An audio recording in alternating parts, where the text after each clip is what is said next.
Hello everyone, this is Dr. Good Vibe from OmegaSupreme.com, here to share with you today's latest currency news and insights.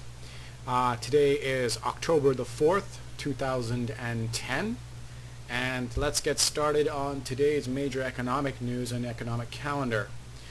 Major news today was the pending home sales that was released this morning at 10 a.m. as well as the factory orders. Now this is the funny thing about these markets and why we're getting so many mixed signals. The pending home sales was actually pretty good, 4.3% actual over the forecast, but the factory orders was negative. So this kind of mixed news gave the markets a little bit of a rattle.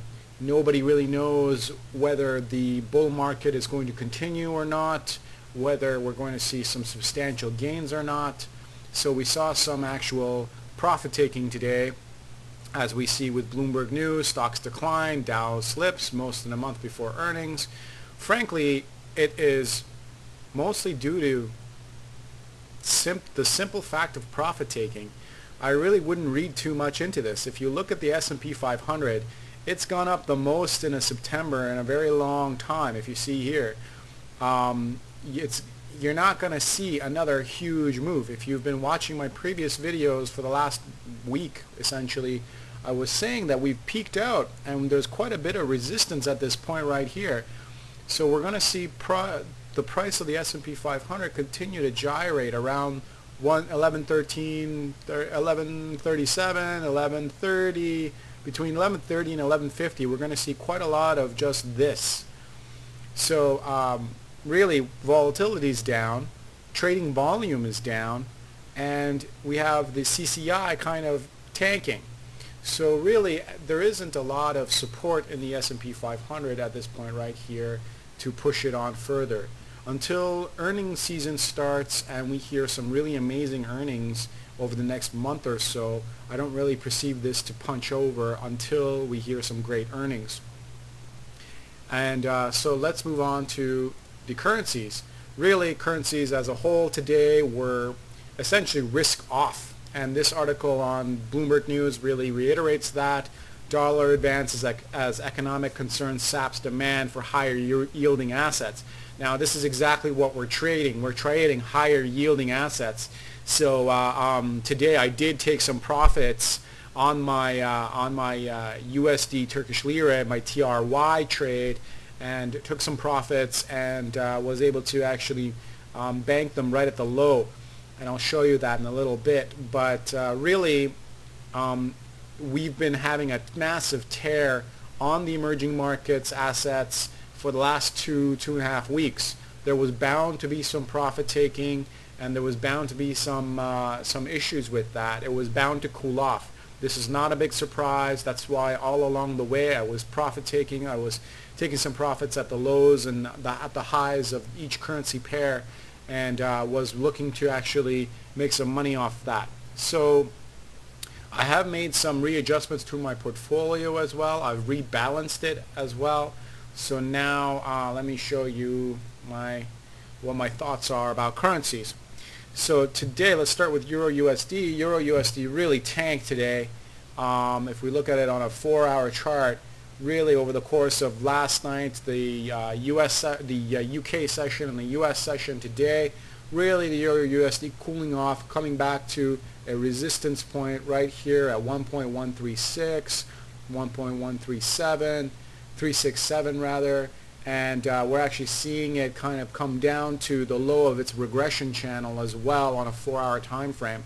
So the regression channel here kind of gives me a good idea of what's going to be sort of a change in trend. If the price of the stock breaks below the regression channel and breaks below, it's already started to break below its Ishimoku lines, it kind of signifies that it's a change in trend. If it does that. However, there is still the support of the Ishimoku cloud. There is still a great deal of support here, kind of, and the Ishimoku cloud has not changed. Volatility has declined. CCI has been declining now as well. We'll like to see if the Euro USD continues, or does it start to kind of balance out here and push on up further. Again, it may take all week. I would think probably this week we're going to have more of a trending week, rather more of a ranging week. We might see prices range a little around here somewhere before continuing their way up. Until that happens, we'll see. We're going to hold our high yielding currencies like USD HUF. I sold again at this point right here. Initially not the greatest of sell moves.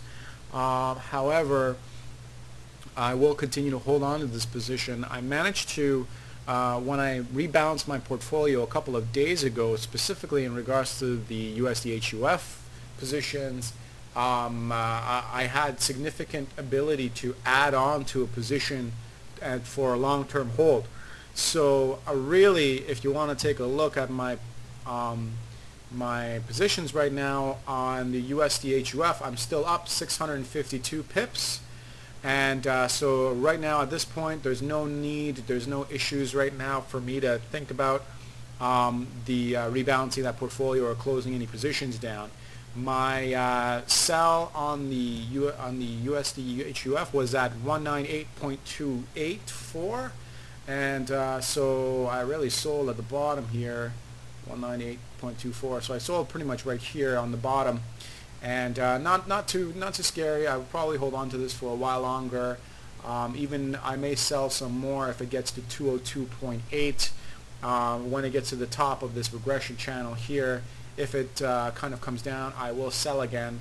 I've got enough pip room on average to really hold on to these trades for a long time and capture all of that yield, since I've been selling essentially from up top right here and holding on to positions. So still Ishimoku Cloud is good support. We haven't broken above that. CCI is going into overbought territory, so we may even see some turnaround. And right now basically we're going through a cycle of low to high volatility. So I'm not too scared. I'm still up quite a number of pips at this point and still collecting tons and tons of interest yield on the swap daily. Let's move on to my next position. I actually sold some of my Turkish lira position, which was about the smartest move I've made this week. I sold it at 1.44566. So I sold right about here somewhere, 1.445, right there this morning. And really I didn't feel all that confident about this position. I'm glad I sold. I punched out essentially a position that I had open around here somewhere, and so I was able to bank some profits, and really I was able to just kind of make additional gains. I made about 1% return on that move, I believe. So I'll be able to cover that later on today. Aussie dollar, my other positions on the Aussie dollar, I'm still holding on. Actually, let me refocus on the positions on my USD TRY. I'm still up on all of my positions on USD TRY, 296.4 pips. Again, I've been selling. I was selling from over here somewhere. I've been selling, and so still up quite a bit, and no need to close out those positions, as the Turkish lira is also a high yielding currency, and I can literally hold on to that forever, banking on the interest rate swap that I get daily. Let's move on to the Aussie dollar. The Aussie dollar, I would imagine it's probably going to continue its upward momentum, but it's going to take some time before it gets there. Looking at the daily chart, we're still seeing it above the Ishimoku Tenkan-san. We're still seeing it above the Kijun-san Ishimoku, so the trend is still up. We're still seeing the regression channel pointing upward. It's still sitting in the middle of the regression channel as well. That's a good sign, and it's nowhere near the cloud for a change in trend. So again, really, this could be a cyclical downturn for the most part right now, going from an overbought to an oversold condition, but I'm not too worried, where it's very low volatility on the daily chart, which kind of makes me wonder a little bit. Usually low volatility precedes high volatility and vice versa. So Really, I'm going to hold on to my positions. I'm not going to add anything yet, and I'm not going to take away from any of my positions either right now. I'm still up 295.5 pips on average on the Aussie dollar, and again, this is a positive swap. This is a positive interest rate yield. I'm going to hold on to this hopefully for as long as I can. I am still a Chinese bull. That means that I'm bullish on the Chinese economy, and therefore bullish on the Australian economy because the two are tied together. I'm also bullish on long-term risk. I am also bullish on long-term quantitative easing on the U.S. in the U.S. So I think that my general idea, my strategy for the U.S. is that they will continue quantitative easing for as long as it takes, as long as unemployment rates continue to be low, and as long as prices continue to be unstable. Having said that, I believe that the Federal Reserve in the U.S. will do everything it can to continue to